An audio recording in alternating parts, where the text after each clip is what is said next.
M'dzina la Atate ndi la Mwana ndi la Mzimu Woyera. Amen. Tikulandireni pano pa Tiyankhuleni Ambuye mawa walero pa 11 June 2025 ndipo tikuchita chaka cha Barnabasi woyera. Tiyeni tipempherere limodzi. Mawu oyamba akuchokera m'buku la ntchito za atumwi mutu 11 ndime ya 21b mpaka 26 kupitiriza ndi mutu 13 ndime ya 1 mpaka 3. Amene akutiwerengera mawu oyamba ndi a Sakina Kaludzu kuchokera ku Dzundu Catholic Church, St. Kizito Lisungwi Parish mu Archdiocese ya Blantyre. Mawu amtengo wabwino ndi monga adalembera Mateyo woyera mutu 10 ndime ya 7 mpaka 13.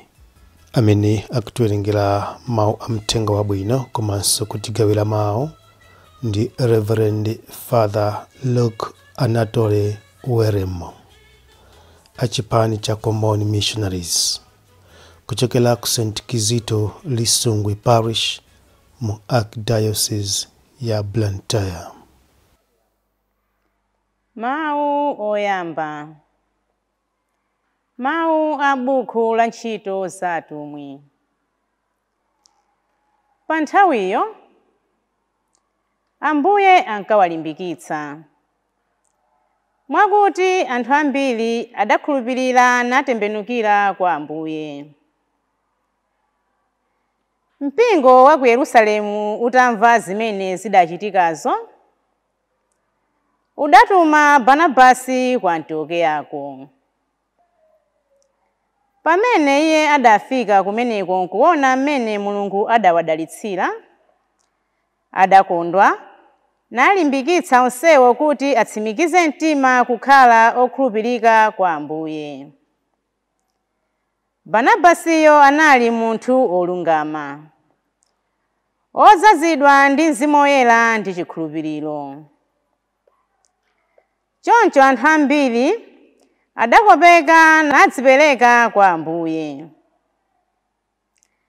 Pamenepo Barnabasi adapita ku Tariso kukafuna Saulo. Atampeza, adabwera naye ku Antiokeya. Iwo adakhala pamodzi mu mpingo umenewo chaka chathunthu, naphunzitsa anthu ambirimbiri. Ndi ku Antiokeya kumene ophunzira adayamba kutchedwa Akhristu.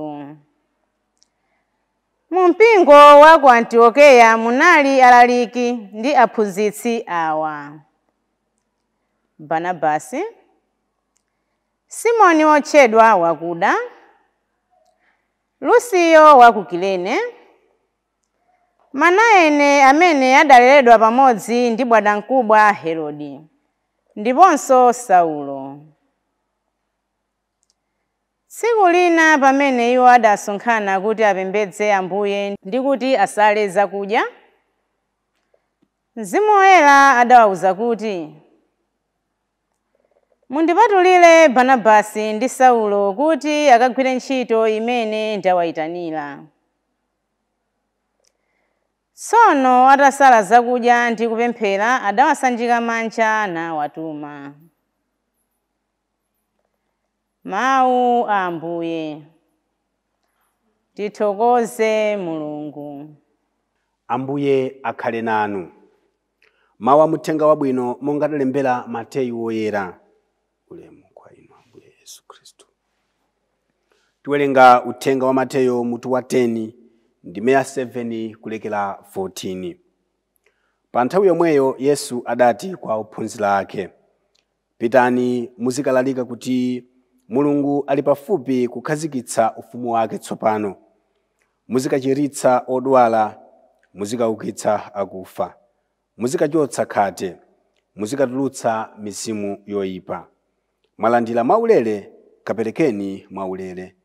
Musatenge ndalama m'zikwama, kaya nzagolide kaya nzasiliva kaya nzakopala.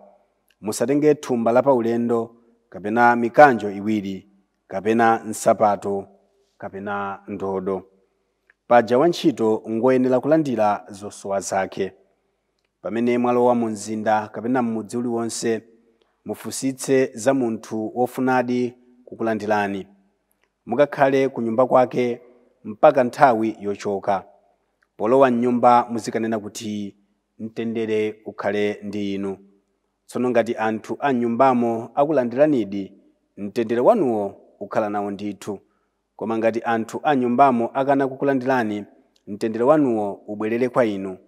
Munthu aliyense akakana kukulandirani kapena kumvera mawu anu, musase fumbi la kumapazi kwanu potuluka m'nyumbamo kapena m'mudzimo.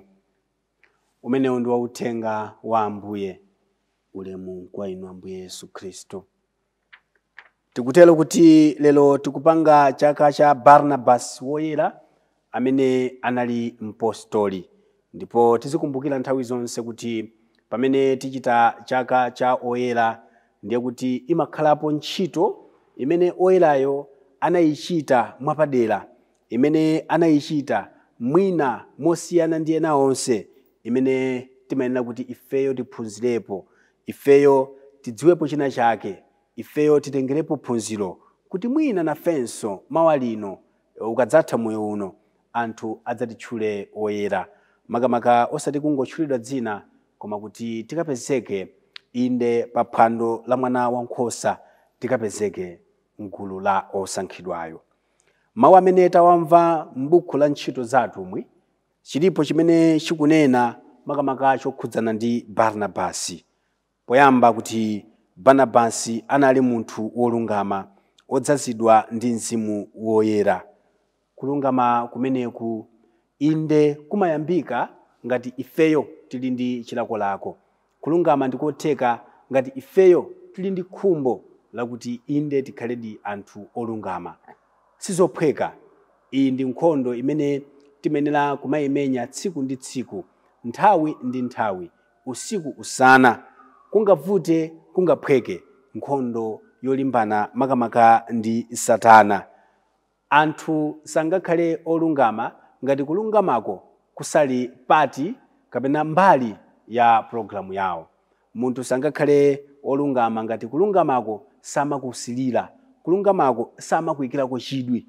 Mulungu adzatipatsa makamaka zimene ifeyo timasilira, Mulungu adzatipatsa zimene ifeyo timakhumba pa moyo wathu, Mulungu adzatipatsa inde zimene timafuna titakwaniritsa pa moyo wathu. Ndi Chikhristu chathu ntchito yoyamba ndi imeneyi, kumakhala anthu osakasaka kulungama.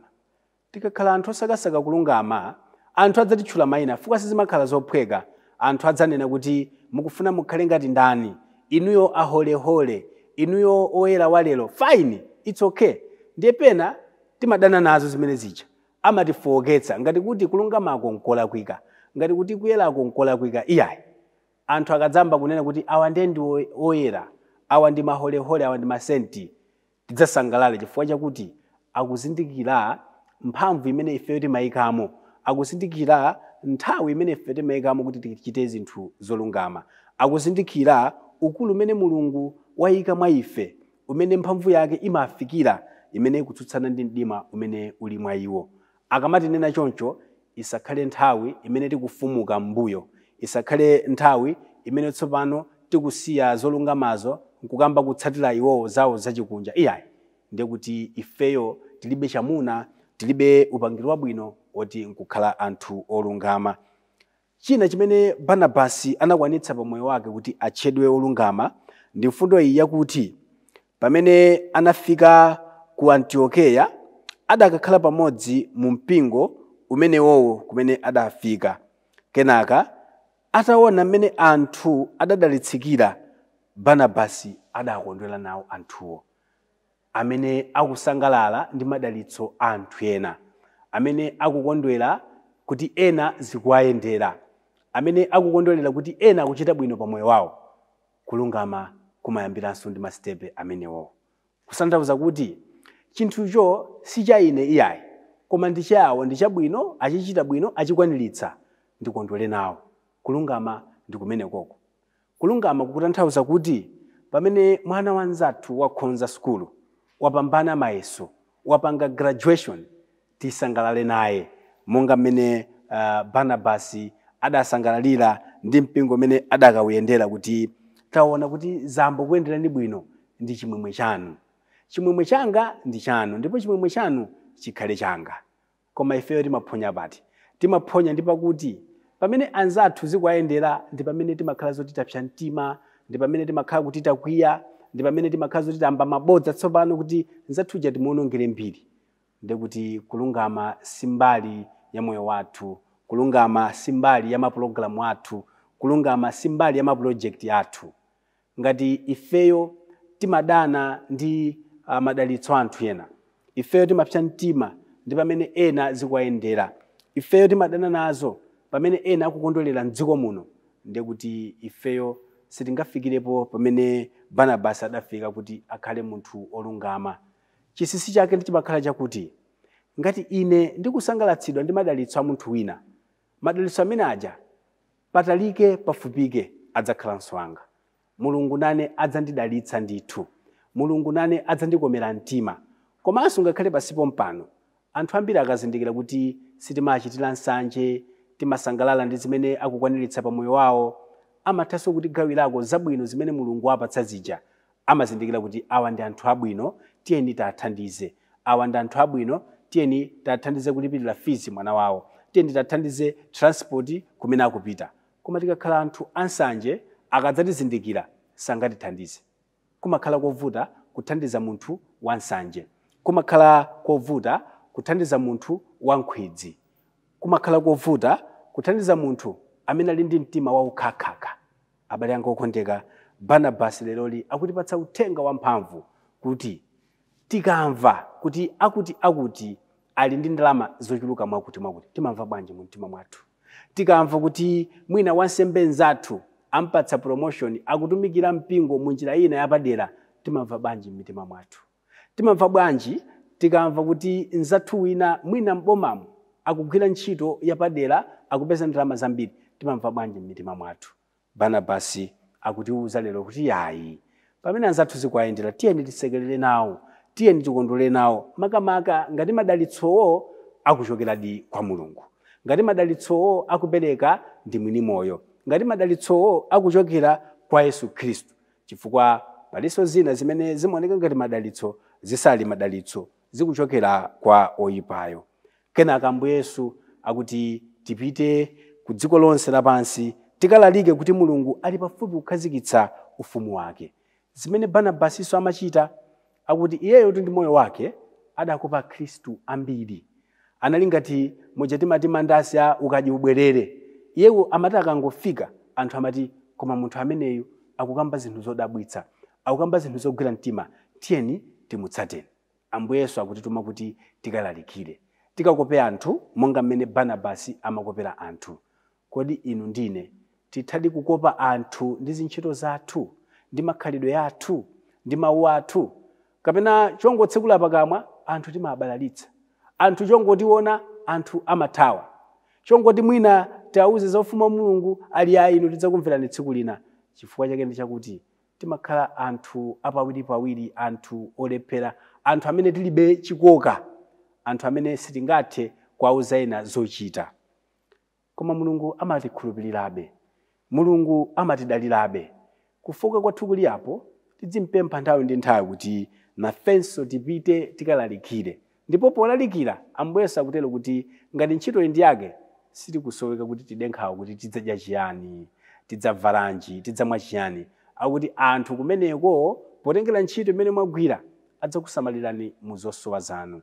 Kutengera ndi mmene mukuchitira zofuna kufalitsa ufumu wa Mulungu, anthu adzakupatsani zimene musowa. Akuti musatenge ndalama nzikwama, kaya nzagolide, kaya nzasiliva, kaya nzakopala, musatenge thumba la paulendo kapenanso mikanjo iwiri. Kutiphunzitsa ife kuti pamene tasankha kutumikira Mulungu, tisakhale anthu ochulukidwanso ndi timphotho tina ta dziko lino lapansi, chifukwa zimenezo zimatitanganidwitsa. Ndi zofunikira inde, koma focus yathu, priority yathu, intention yathu poyamba isamakhale yakuti kodi phindu lake ndipeza chani, kodi ndalama zake andipatsa zingati, kodi ndekuti apa pa allowance yanga ndi zingati, chifukwa si nthawi zonse zimene mwina amene tikuwatumikira adzakwanitsa kutipatsa allowance, si nthawi zonse zimene mpingo katituma transport idzapezeke. Pena timayenera kudzipereka.